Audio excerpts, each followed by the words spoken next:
미국의 크리스찬들에게 이런 질문을 했답니다. 성경의 10계명 중에서 현대인들에게 가장 맞지 않는 계명이 무엇이라고 생각하십니까? 그렇게 질문을 했더니 대부분의 사람들이 7계명인 간음하지 말라, 이 계명인 것 같습니다 라고 대답했다고 합니다.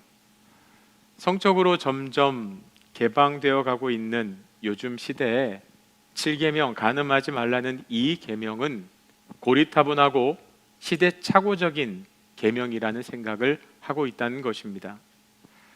우리나라에서도 2015년 간통법이 폐지됨으로 인해서 이런 목소리들이 더욱 힘을 얻게 된 것 같습니다.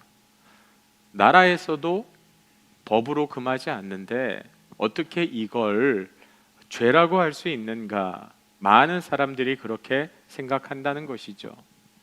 2015년 당시 헌법재판소에서 간통법이 위헌이다 판정한 이유가 무엇인가 보니까 사생활인 성적 문제를 국가가 관여할 수 없다. 개인의 사생활은 보호되어야 한다. 그것이 간통법 폐지의 이유였다고 합니다.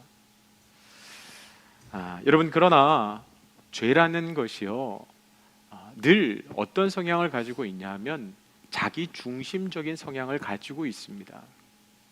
내가 하고 싶어서 하는데, 내가 원하는 것인데 그냥 하면 되지 왜 그것이 문제가 돼? 여러분, 간통, 간음 역시도 마찬가지라는 겁니다. 자신이 원하기 때문에, 자신이 좋아서 하는 것이기 때문에 그것을 해도 된다고 생각하는 것은 큰 잘못이라는 것이죠.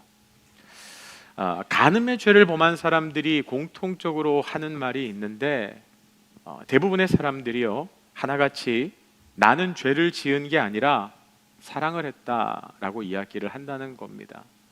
내로남불이라고 요즘에는 아주 많이 들어보는 말인데, 남이 하면 불륜이지만 내가 하면 로맨스다. 그래서 그들은 자신들이 죄를 짓는다고 생각하는 것이 아니라 사랑을 하고 있다, 그렇게 생각한다는 거죠. 그러나 문제는 사랑을 한다는 것에 있는 것이 아니라 사랑해서는 안 될 사람을 사랑하는 것이 문제인 것입니다.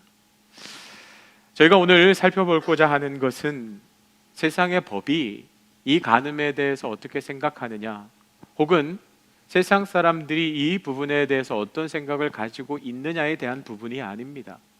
하나님께서 이 간음에 대해서 어떻게 생각하고 계시며, 하나님의 말씀인 성경에서는 이 간음에 대해서 우리에게 어떻게 하라고 가르치고 있느냐, 그것이 중요합니다. 분명한 것은 하나님께서 간음을 죄라고 말씀하고 계시고 그 어떤 죄보다도 엄하게 다루고 계신다라고 하는 사실입니다. 하나님께서는 결혼 안을 벗어난 그 어떤 육체적인 관계도 갖지 말라고 분명하게 우리에게 말씀하고 계십니다. 신명기 22장 22절을 보면 간음한 자에 대해서 이렇게 하라고 말씀하십니다. 어떤 남자가 유부녀와 동침한 것이 드러나거든 그 동침한 남자와 그 여자를 둘 다 죽여 이스라엘 중에서 악을 제할지니라. 이 간음이라고 하는 것, 그것이 엄청나게 파괴적인 결과를 가져올 수 있기 때문에 하나님께서는 신명기 법에서 이 죄를 범한 사람을 사형으로 다스려야 한다라고 이야기하실 만큼 중대한 범죄라고 우리에게 말씀하고 계신다는 것입니다. 여러분, 우리는 하나님께서 왜 이처럼 엄하게 간음이라는 죄에 대해서 다루고 있는지 그 마음을 알아야 합니다. 하나님의 뜻이 어디에 있는지 우리가 기억해야 한다는 것입니다. 이 문제에 대해서 남서울 은혜교회를 담임하셨던 홍정길 목사님은 이런 이야기를 하셨습니다. 철학이 뭐라고 하든, 윤리가 뭐라고 하든, 사람들이 뭐라고 하든 성경은 말씀하십니다. 간음은 죄다. 더 이상 할 말이 없습니다. 지방법원에서 아무리 떠들어대도 대법원에서 확정하면 그 판결이 완전한 것처럼 우주 최고의 권위를 가지신 최후의 질서, 최고의 권세이신 하나님께서 만왕의 왕, 만주의 주께서 선언하십니다. 간음은 죄다. 분명한 것은 하나님께서 이 간음이 죄라고 말씀하시고 이것이 얼마나 파괴적인 끔찍한 결과를 가져오는지 알고 계셨기에 이 죄에 대해서 사형이라고 하는 이야기를 하실 만큼 엄격하게 다루어야 한다라고 말씀하고 계신다는 것입니다. 그런데 요즘 사람들의 의식은 어떻습니까?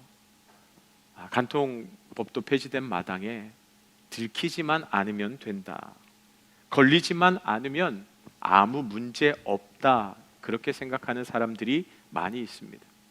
하지만 정말 그럴까요? 제가 이면지 한 장을 준비해 왔는데 여러분, 이 이면지를 반으로 접어서요, 이 사이에다가 풀을 한번 발라보겠습니다. 꼼꼼하게 풀을 바르고요, 그리고 이걸 잘 붙도록 이렇게 제가 한번 눌러주겠습니다. 그리고 이제 풀을 좀 닫아야 될 텐데, 여러분, 종이에다가 풀을 붙여서 이렇게 붙여버리면요, 이 둘이 붙게 되겠죠. 그리고 시간이 조금 지난 후에 이 종이가 다시 떨어지도록 제가 만일 힘을 준다면 어떻게 될까요?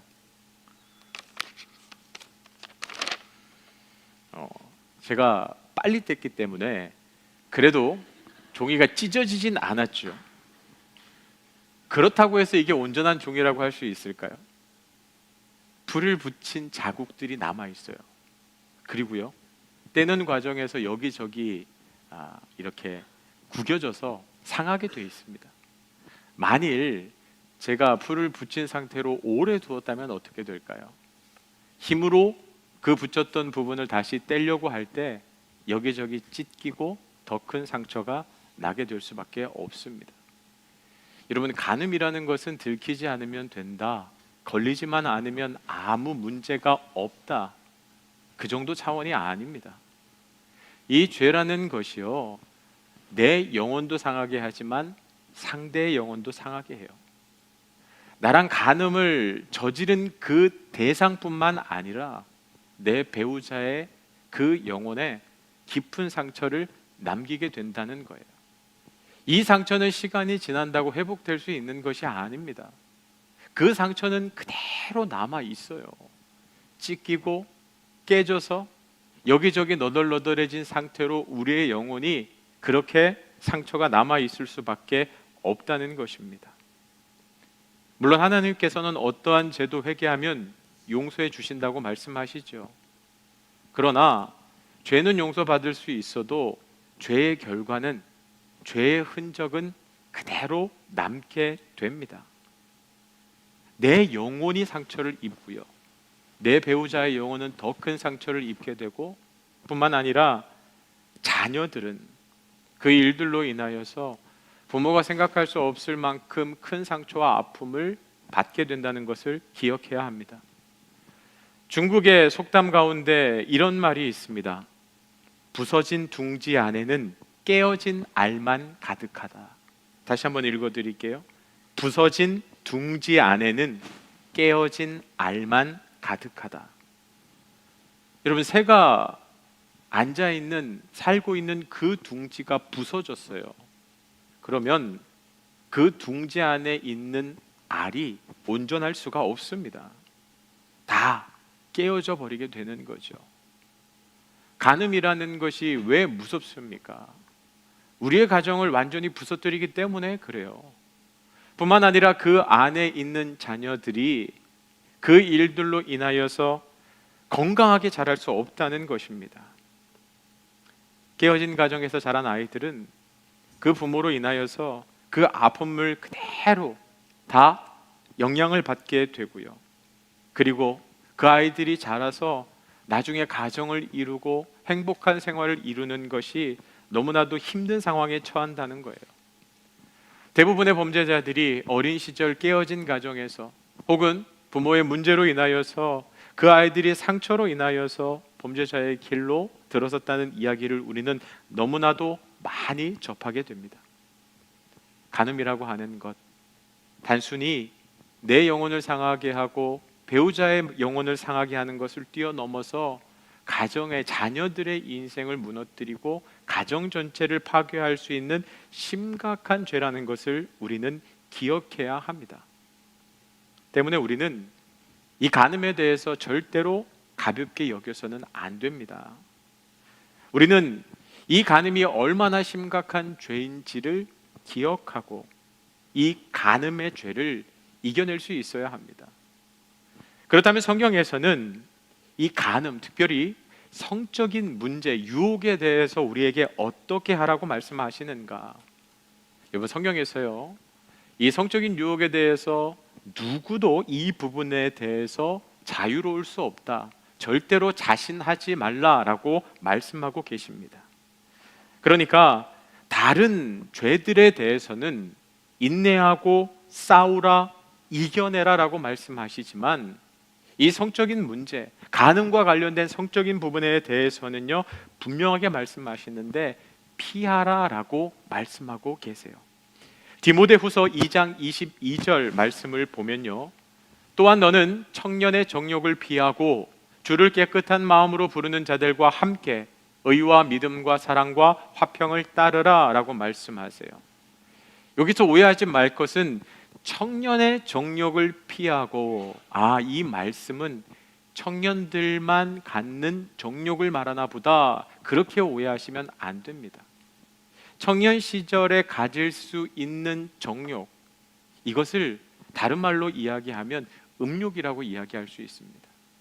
음란한 마음요, 사랑하지 않아야 하는, 사랑하면 안 되는 대상을 사랑하는 이 청년의 정욕이 모든 사람에게 생길 수 있다는 것입니다. 때문에 이 마음이 생길 때 피하라는 거예요. 여러분, 피하라는 것은 그 자리를 떠나라는 의미입니다. 내 마음 가운데 성적인 유혹이 혹은 음욕이 생길 만한 자리들이 있어요.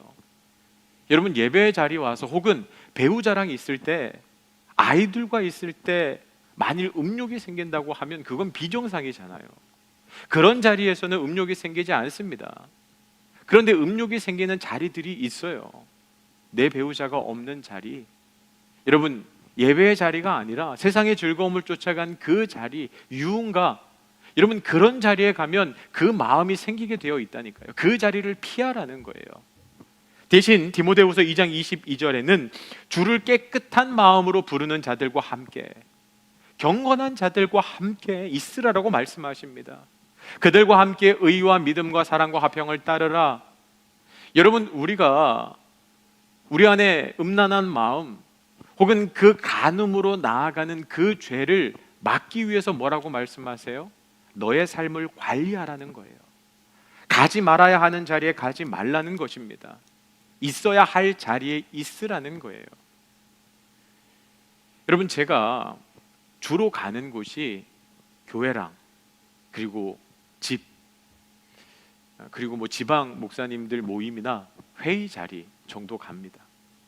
제가 만일 특별한 일이 아니고서 그 자리를 벗어난다고 하는 것은 문제가 생길 여지가 많이 있어요.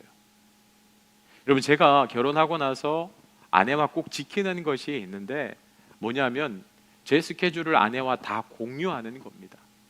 제가 어디에 있는지 저희 아내가 다 알 수 있도록. 그리고 저희 부부는 휴대폰도 다 이렇게 오픈합니다. 서로 언제든지 원하면 볼 수 있게, 통화 기록이든 문자든, 그리고 제 스케줄이든 모든 것을 다 공유합니다. 어떤 사람은 그러면 사생활이 없어지는 것 아니냐라고 이야기하실 줄 모르지만, 아니, 부부가 한 몸이라고 이야기했잖아요. 아내가 알면 안 되는 자리는 가면 안 되는 것이고, 아내가 알면 안 되는 연락들은 하면 안 되는 것이죠. 그렇게 제가 제 사생활을 오픈하고 아내와 함께 할 때 그것이 저를 지키는 길이에요. 왜 그렇게 하느냐? 그게 저를 지켜주기 때문에 그렇게 하는 겁니다. 여러분, 요셉 이야기를 보면요, 요셉 역시도 그 음란한 유혹이 찾아올 때 맞서 싸우려고 하는 것이 아니라 그가 피했던 것을 저희는 보게 됩니다. 창세기 39장 10절을 보면 보디발의 아내가 요셉을 유혹하는 장면이 나옵니다. 여인이 날마다 요셉에게 청하였으나 요셉이 듣지 아니하여 동침하지 아니할 뿐더러 함께 있지도 아니하니라. 저는 그런 생각을 해봤습니다. 보디발의 아내는 이뻤을까? 이쁘지 않았을까요? 아니, 애굽에서 높은 지위에 있고 돈도 많고 힘도 있고 그러다 보면 당연히 그 아내가 예뻤겠죠. 전 매력적이었을 거라고 생각해요. 요셉이 그 역시도 자칫 잘못하면 넘어갈 수 있을 만큼 보디발의 아내는 매력적이었을 거예요. 때문에 어떡합니까? 피하는 거예요. 성경 말씀에 보면요, 그 여인의 말을 청을 듣지 아니했을 뿐더러 함께 있지도 아니하니라. 여러분, 요셉이 제가 생각할 땐 저보다 훨씬 대단한 믿음의 사람이에요. 우리보다 훨씬 굳은 심지를 가지고 있는 사람인 것 같아요. 그럼에도 요셉은 피합니다. 함께 있지도 아니한지라. 보디발의 아내가 있을 만한 자리에는 가지 않는 거예요. 마주칠 기회를 만들지 않는 거예요. 어떻게든 만나지 않기 위해서 최선을 다했다는 것입니다. 왜? 요셉은 자신을 믿지 않았어요. 자기 역시도 넘어질 수 있다는 것을 알았기 때문에 그렇습니다. 그래서 성적인 부분에 대해서요, 여러분, 우리가 가장 기억해야 할 것은 무엇이냐? 여러분, 내 힘으로, 내 능력으로 그 성적인 유혹을 이길 수 있다고, 승리할 수 있다고, 나는 절대로 넘어지지 않을 거라고 자신하지 마시기를 바랍니다. 나도 넘어질 수 있어. 나도 그 부분에 대해서 절대로 자신하면 안 돼. 그러니까 그 자리는 되도록 피해야 한다는 것이고, 내 삶을 관리하고 지켜나가야 한다는 것이죠. 여러분, 정말 우리가 얼마나 연약합니까? 우리는 절대로 믿을 만한 존재가 아니에요. 여러분, 다이어트 하겠다고 수도 없이 다짐하고 결심하지만 만일 내가 다이어트 해야 되겠다 해놓고 맛있는 식당에 가요. 그리고 나서 음식을 시킵니다. 그러면서 스스로 이렇게 이야기해요. 난 절대로 먹지 않을 거야. 나는 음식이 내 앞에 있지만 나는 안 먹을 수 있어. 여러분, 정말 그렇게 됩니까? 음식이 앞에 있다 보면 하나만 먹어볼까? 맛있으면 몇 개만 더 먹자. 오늘만 먹자. 괜찮아. 나는 이대로도 아름다워. 여러분, 스스로에게 그렇게 넘어가고 타협하고 있지는 않느냐는 거예요. 맛있는 음식 앞에서 내가 다이어트를 하기로 결심했는데 참는 것보다 어리석은 건 없어요. 차라리 맛있는 음식을 피하고 멀리하는 것이 낫다라는 거예요. 성적인 유혹에 대해서도 마찬가지입니다. 잠언 6장 27절 28절을 보면 상당히 재밌는 이야기가 나와요. 사람이 불을 품에 품고서야 어찌 그의 옷이 타지 아니하겠으며 사람이 숯불을 밟고서야 어찌 그의 발이 되지 아니하겠느냐. 아니, 불덩이를 내 품에 넣었는데 어떻게 내 옷이 타지 않습니까? 숯불 위에다가 발을 올려놓으면 당연히 화상을 입게 되는 거죠. 근데 우리가 그런 어리석은 짓을 하고 있다는 거예요. 여러분, 그 불을 품에 품지 말아야 되는 거죠. 숯불에다가 발을 대지 말아야 되는 거예요. 우리가 이처럼 성적인 부분에 대해서, 죄에 대해서 너무 자신하지 말아라. 우리가 피하는 것이 맞다라는 것입니다. 근데 예수님께서는요, 이보다 더 엄격하게, 더 심각한 이야기를 하세요. 오늘 그 10계명 7번째 계명을 예수님께서 새롭게 해석하시는데 마태복음 5장 27절부터 28절에 보면 예수님께서는 이렇게 이야기하십니다. 또 간음하지 말라 하였다는 것을 너희가 들었으나 나는 너희에게 이르노니 음욕을 품고 여자를 보는 자마다 마음이 이미 간음하였느니라. 여러분, 뭐예요? 죄로까지 나아가지도 않았어요. 그냥 음욕을 품고 여자를 바라보았다? 그것만으로도 위험하다는 거예요. 보지도 말라는 거예요. 여러분, 예수님께서는요, 한 걸음 한 차원 더 나아가서 말씀하세요. 아니, 너 보는 것만으로도 너는 넘어질 수 있는 존재야. 너가 무엇을 볼지부터 결정해야 돼. 잘못된 것을 보지 않도록 해야 돼. 너에게 유혹이 될 만한 것들 쳐다보지도 마. 만일 네가 쳐다보면 너는 이미 그 죄를 짓는 것과 다름없어. 너는 그만큼 연약한 인생이야. 예수님께서는 더 근원적으로 말씀하고 계세요. 그러면서 그 다음 29절 30절 말씀에 보면, 만일 내 오른 눈이 너를 실족하게 하거든 빼어내버리라. 내 백체 중 하나가 없어지고 온몸에 지옥에 던져지지 않는 것이 유익하며, 또한 만일 내 오른손이 너를 실족하게 하거든 찍어내버리라. 내 백체 중 하나가 없어지고 온몸이 지옥에 던져지지 않는 것이 유익하니라.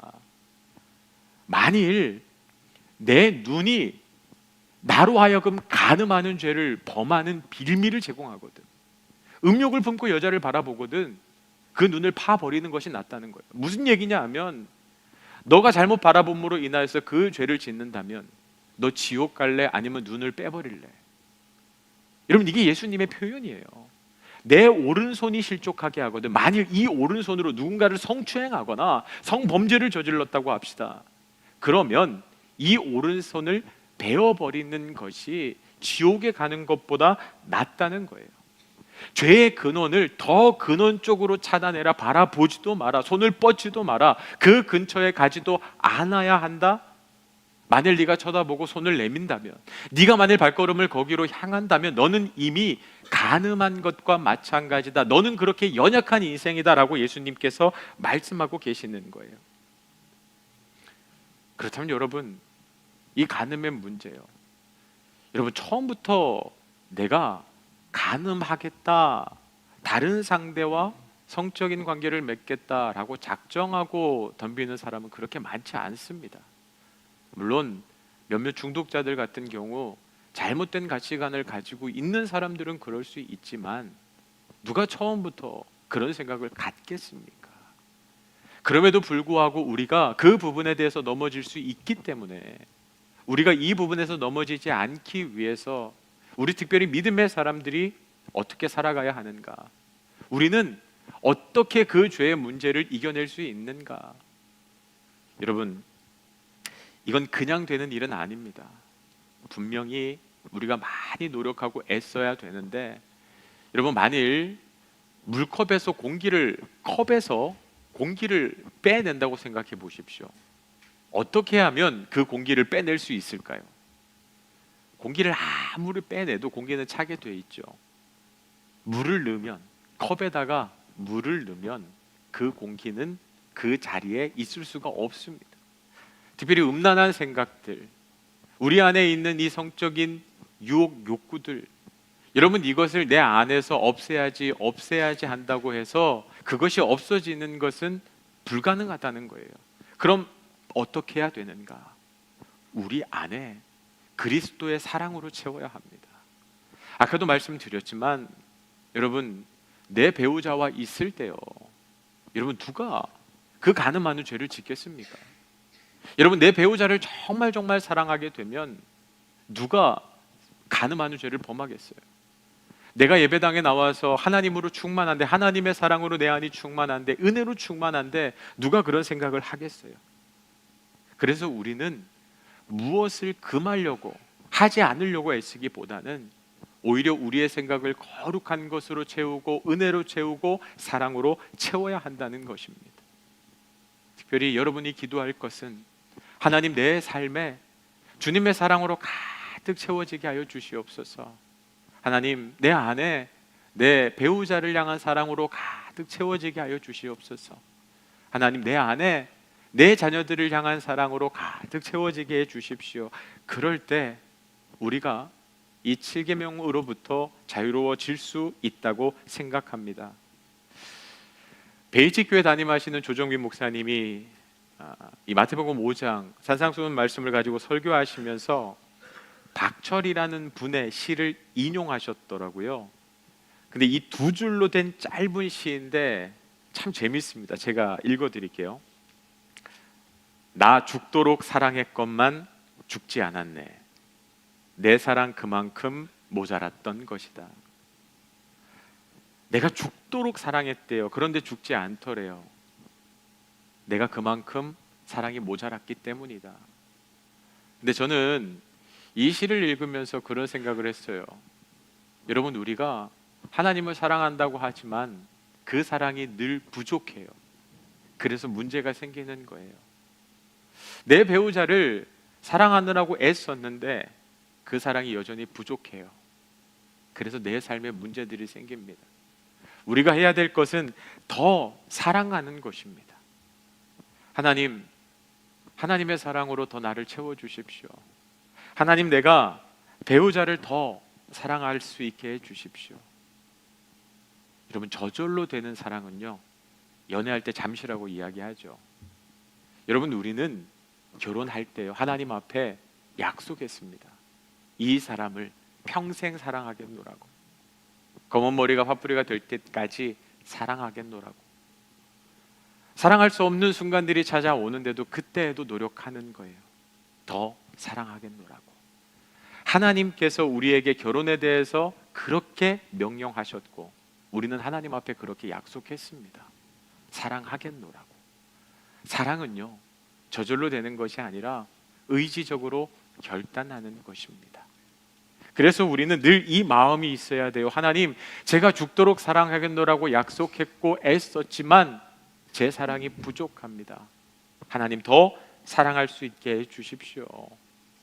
그럴 때 우리가 이 간음의 죄로부터 자유하게 될 줄 믿습니다. 제가 자주 김병삼 목사님 만나고 얘기를 하는데 아마 제가 가장 오랫동안 목회했던 곳이라 제가 자주 이야기를 하게 되는데, 김병삼 목사님이 설교 때 그런 얘기를 한 적이 있으세요. 중국의 영성훈련을 인도하러 갔는데 3일 동안 영성훈련을 인도하고 마지막 하루가 남은 거예요. 그래서 같이 갔던 그 스태프들에게 많이 수고했으니까 오늘은 좀 이렇게 관광도 하고 쉬라고 그렇게 자유를 줬답니다. 그러니까 이제 성도님들이 다 나갔죠. 근데 목사님은 많이 피곤해서 본인은 좀 숙소에서 쉬겠다고 그러셨대요. 그랬더니 장로님 한 분이, 목사님 그냥 계시지 말고 밑에 사우나가 좋으니까 사우나도 좀 하시고 옆에 가시면 발 마사지 하는 데도 있더라고요. 중국은 발 마사지 잘 하니까 거기 가서 발 마사지 받고 좀 피로도 푸세요 하고 이렇게 여비를 이렇게 주고 가셨더래요. 그래서 혼자 있다가 그럼 뭐 사우나라도 한번 가야겠다 하고 이제 지하로 내려갔는데 사우나가 굉장하더랍니다. 엄청 넓고 좋고, 그래서 이제 사우나를 하고 또 장로님이 또 이야기한 것도 있고 하니까 옆에 발 마사지 하는 데를 딱 들어가셨대요. 그런데 이상하더랍니다. 그 정육점의 빨간 불빛, 입구에 들어갔는데 그 빨간 불빛이 이렇게 쫙 있는데 아무래도 여기가 좀 이상한 생각이 들더래요. 그런데 이제 발 마사지 하는 곳이라고 하니까 들어갔는데 아가씨가 하나 딱 들어왔는데 옷차림이 이상하더랍니다. 그래서 물었대요, 옆에 있는 분한테. 여기가 발 마사지만 하는 곳이냐 아니면 다른 것도 하냐라고 물었더니 여기는 발 마사지도 하지만 사랑도 하는 곳입니다 그러더래요. 그래서 목사님이 잽싸게 나왔답니다. 깜짝 놀라서. 근데 그때 사랑도 하는 곳입니다라는 이야기를 들었을 때 딱 두 사람이 생각이 나더래요. 첫 번째가 예수님이고요, 두 번째가 교회 성도님들 얼굴이더랍니다. 내가 예수 믿는 사람이고 목사인데 여기 절대로 있으면 안 되겠다, 그 생각이 제일 먼저 들었고, 내가 여기 있다가는 우리 성도들 얼굴을 어떻게 보나, 이거는 도저히 있을 수 없는 일이다. 그래서 잽싸게 이제 거기서 나왔다는 이야기를 하시더라고요. 그리고 나서 돌아가서 그 주에 성도들한테 주일 설교하시면서 첫 그 설교를 이렇게 하셨대요. 여러분 진짜 행복하신 줄 알라고, 여러분은 진짜 괜찮은 목사한테 설교 듣는 거라고, 내가 어떤 사람인 줄 아냐고.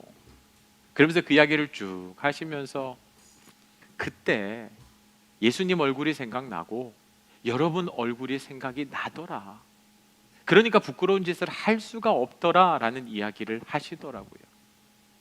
여러분, 간음이라는 죄는요 나를 부끄럽게 만들어요. 여러분, 양심이 있는 사람은 그 간음이라는 죄를 짓게 되면요, 얼굴을 들 수가 없어요. 배우자에게 얼굴을 들겠습니까? 부모님에게 얼굴을 들 수 있겠습니까? 자녀들에게 얼굴을 들 수 있겠어요? 그만큼 수치와 절망의 자리로 빠지게 되는 거예요. 아까도 말씀드렸지만 내 배우자는 나보다 더 큰 상처를 입게 되고 내 자녀들은 그보다 더 끔찍한 상처를 안고 살아가게 돼요. 여러분이 누구를 기억하고 살아가느냐, 여러분 그 순간에 누가 떠오르냐, 여러분 그것이 참 중요하다는 겁니다. 시편 119편 9절부터 11절까지 말씀을 보면 우리에게 이렇게 말씀하십니다. 청년이 무엇으로 그의 행실을 깨끗하게 하리이까? 주의 말씀만 지킬 따름이니이다. 내가 전심으로 주를 찾아 싸우니 주의 계명에서 떠나지 말게 하소서. 내가 주께 범죄하지 아니하려 하여 주의 말씀을 내 마음에 두었나이다. 청년이 무엇으로 그의 행실을 깨끗하게 하겠습니까? 주님의 말씀을 따르고 주님을 사랑하고, 그렇게 우리가 주님 기억할 때 우리가 깨끗하게 설 수 있다는 것을 기억하시기를 바랍니다. 디모데전서 4장 5절도 마찬가지입니다. 하나님의 말씀과 기도로 거룩하여짐이라. 우리의 힘과 능력으로 되지 않습니다. 우리가 예배의 자리에 나와서 하나님을 온전히 예배하고 하나님의 사랑의 고백으로 우리를 가득 채울 때 그 사랑이 우리를 지켜주는 거예요. 내가 무엇을 해야 될지, 어디로 가야 할지, 누구를 만나야 할지, 어떤 말을 해야 될지 그 사랑이 나를 결정하게 한다는 겁니다. 그래서 예배가 성공하셔야 돼요. 예배에 성공해야 내 영혼이 살아요. 여러분, 다윗은요, 밧세바를 범함으로 하나님 앞에 끔찍한 죄를 짓게 됩니다. 그는 자신이 밧세바를 범하고 자기의 부하였던 우리아를 짓고 나서도 전혀 죄책감을 느끼지 않았습니다. 걸리지 않았다고 생각했어요. 아무 문제 없었다고 생각했습니다. 그런 하나님이 다 알고 계셨어요. 나단 선지자를 통하여서 그의 죄를 들춰내시고 그를 질책하실 때 다윗은 그 자리에서 울며 회개하기 시작합니다. 그러나 그것은 하나님께 받을 벌이 두려워서가 아니었습니다. 그때 알게 돼요. 내가 그 간음의 죄를 지은 이후에 얼마나 중요한 것을 잃어버리며 살아왔는지, 내가 하나님을 대면하는 기쁨을 잃어버렸고 구원의 기쁨을 상실해 버렸으며 내 삶이 죄로 인하여서 어두운 동굴 속을 헤맬 수밖에 없었다는 것을, 그가 그 죄로 인하여서 얼마나 불행하고 끔찍한 그 시간을 살아왔는지 그제서야 깨달았기 때문에 하나님 앞에 통곡하며 울며 기도하기 시작합니다. 그 말씀이 시편 51편 10편부터 12절까지 말씀이에요. 하나님이여 내 속에 정한 마음을 창조하시고 내 안에 정직한 영을 새롭게 하소서. 나를 주 앞에서 쫓아내지 마시며 주의 성령을 내게서 거두지 마소서. 주의 구원의 즐거움을 내게 회복시켜 주시고 자원하는 심령을 주사 나를 붙드소서. 여러분, 간음은 정말 중요한 것을 잃어버리게 만듭니다. 그 원숭이 잡는 법이라는 글이 있어요. 실제로 그 동남아시아나 아프리카 지역에서는 그렇게 원숭이를 잡는다고 해요. 유리병에다가 입구가 좁은 원숭이 팔 하나가 들어갈 만한 유리병에다가 바나나를 집어넣는답니다. 그럼 원숭이가 그걸 보고 바나나를 집으려고 손을 집어넣는데요. 그리고 바나나를 꽉 잡으면요, 그 바나나를 잡은 손이 빠지지를 않는답니다. 그러면 그 바나나를 놓으면 되는데 그 바나나의 눈이 멀어서 그걸 꽉 잡고 있다가 결국 사냥꾼에 의해서 잡혀가게 된다는 그 원숭이 사냥법에 대한 이야기가 있습니다. 여러분, 우리가 그와 같이 어리석을 때가 많아요. 순간의 즐거움을 위해서, 쾌락을 위해서 그거 잡겠다고 바둥바둥 거리며 그 손 놓지 않았다가 결국 모든 것, 정말 소중한 것들을 잃게 되는 경우들이 너무나도 많습니다. 여러분, 다윗은 그래도 회개합니다. 돌아와요. 죄의 결과는 남아요. 그로 인해서 아들을 잃게 되고요.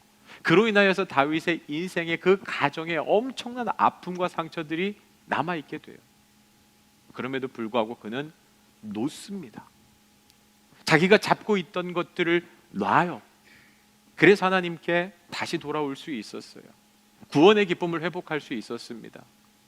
오늘 이 자리가 간음하지 말라, 그 간음의 죄가 얼마나 무서운 것인지, 얼마나 큰 상처와 아픔을 가져올 수 있는 것인지 우리가 기억하는 자리가 되기를 원합니다. 그래서 내 삶을 관리하고 하나님의 사랑으로 가득 채워서 그 죄에 빠지지 않는 그런 자리가 되기를 원합니다.